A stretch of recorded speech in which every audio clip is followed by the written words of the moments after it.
How to expand brackets when the expression inside them divides a number. This operation is not possible because we have the following shown on screen. Let's clarify this point through a numerical example. Thus, if we have the arithmetic expression, we have the following shown on screen. The Bedmers rule suggests calculating the value of the expression inside the brackets first, and after that we complete the division. Hence, we have the following shown on screen. However, if we try to apply the expanding rule, we would obtain the following shown on screen, which is a wrong result.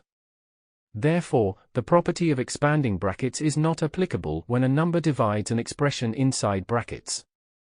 That is all for lesson 6.2.3. To continue this tutorial, please watch 6.2.4, how to expand brackets when a number divides an expression inside them.